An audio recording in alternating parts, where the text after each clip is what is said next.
सास बहू के झगड़ों से लेकर देश दुनिया की खबरों तक, खेलकूद के समाचार से लेकर फिल्मी दुनिया की हलचल तक को देखने के लिए सबसे पहले अगर हम किसी चीज़ का इस्तेमाल करते हैं तो वो है हमारा टीवी यानी कि टेलीविज़न। सूचना क्रांति के इस युग में टेलीविज़न मानवीय जीवन में परिवर्तन लाने के लिए एक बड़ा माध्यम साबित हुआ है। आज पूरी दुनिया पर टेलीविज़न का जादू छाया हुआ है। ये केवल मनोरंजन का सबसे अच्छा साधन ही नहीं बल्कि इसने शिक्षा, स्वास्थ्य, व्यक्तिगत संबंधों और यात्रा आदि के लिए भी ज्ञान का भंडार खोल दिया है। टेलीविज़न संस्कृतियों और रीति रिवाजों के आदान प्रदान के लिए उभर कर सामने आया है। आज टेलीविज़न मीडिया की सबसे प्रमुख ताकत है।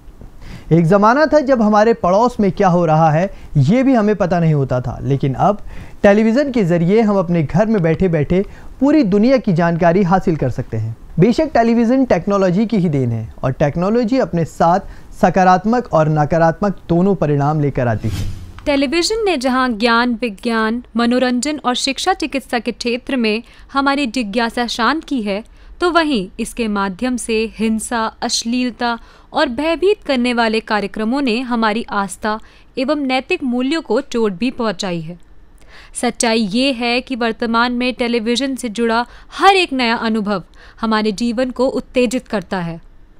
एक ज़माना था जब टीवी को इडियट बॉक्स कहा जाता था, लेकिन आज टेलीविज़न हमारी ज़िंदगी का एक हिस्सा बन गया है। इसीलिए टेलीविज़न की हमारे जीवन में बढ़ती भूमिका और इसके सकारात्मक और नकारात्मक पहलुओं पर चर्चा करने के उद्देश्य से 21 नवंबर को विश्व टेलीविज़न दिवस के रूप में मनाया जाता है। दुनिया में टेलीविज़न के बढ़ते प्रभाव को देखते हुए संयुक्त राष्ट्र ने 17 दिसंबर 1996 को 21 नवंबर को विश्व टेलीविज़न दिवस के रूप में घोषित कर दिया।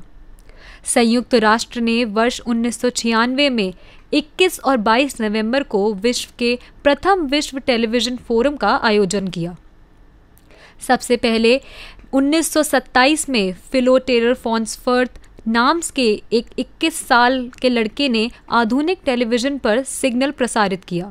1926 से लेकर 1931 तक कई असफलताओं के बाद टेलीविज़न में बदलाव होते रहे और 1934 आते आते टेलीविज़न पूरी तरह इलेक्ट्रॉनिक रूप धारण कर चुका था। हालांकि इससे पहले 1908 में भी मैकेनिकल टेलीविज़न का आविष्कार हो चुका था, लेकिन मैकेनिकल टीवी के बारे में बात करें तो ये रील वाली फिल्मों पर आधारित था। इसके प्रसारण के लिए बंद कमरा चाहिए होता था और प्रोजेक्टर और रील की मदद से वीडियो दिखाई जाती थी। लेकिन फिलो टेलर का टीवी आज के मॉडल टीवी की शुरुआत थी। वो बात अलग है कि उस वक्त ब्लैक एंड वाइट तस्वीरें ही दिखाई देती थी। 1927 में फिलो टेलर फॉल्सवर्थ द्वारा टीवी का आविष्कार किए जाने के एक साल बाद अमेरिका में पहला टेलीविज़न स्टेशन शुरू हुआ। सितंबर 1928 में जॉन बेयर्ड ने पहली बार मॉडर्न टीवी आम लोगों के सामने प्रदर्शित किया। जॉन बेयर्ड वही शख्स है जिन्होंने मैकेनिकल टीवी का आविष्कार किया था और इसके 10 साल बाद 1938 में औपचारिक तौर पर जॉन टेलीविज़न को मार्केट में लेकर आए। अगले 2 सालों में आधुनिक टीवी के हिसाब से टीवी स्टेशन खुले और लोग बड़ी संख्या में टीवी खरीदने लगे।